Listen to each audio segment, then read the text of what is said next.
আসসালামু আলাইকুম বন্ধুরা, দেখেন এই যে সরপুঁটি মাছ সুন্দর করে ধুয়ে নিয়েছি। এদিকে মাথা, এখন এটাতে মশলা দিব। এদিকে দেখেন কড়াইতে তেল দিয়ে দিয়েছি। এখন এখানে একটু হলুদ দিব, একটু হলুদ আর একটু লবণ দেব। এই যে লবণ দিলাম।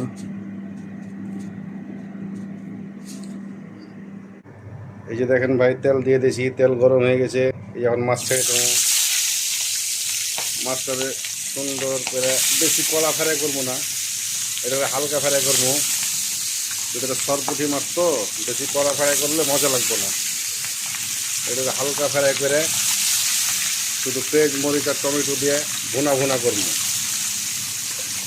এই যে দেখেন আমার মাছ হালকা করে ফ্রাই করা হয়ে গেছে। আমি এখন মাছগুলোরে উঠাই নেব, মাছগুলোরে সুন্দর করে উঠাই নেব।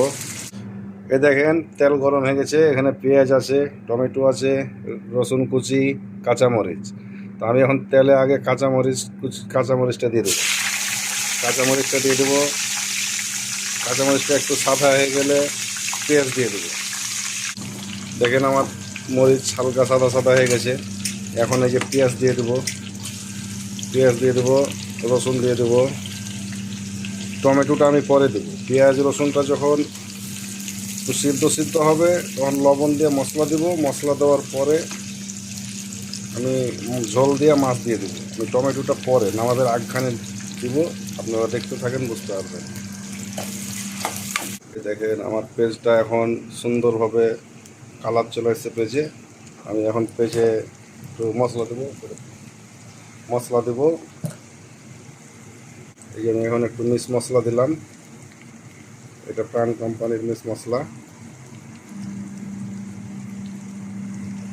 এখন একটু দেবো হলদি,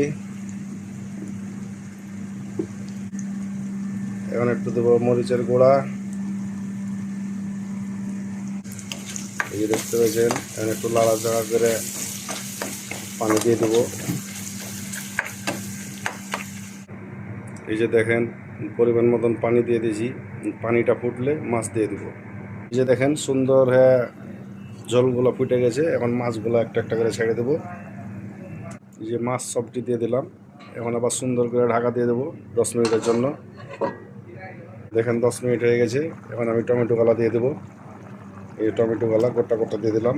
টমেটোটা গোটা গোটা থাকবো, খালি সিদ্ধ হইব হালকা। পরে মনে করেন যে নামাই নেব।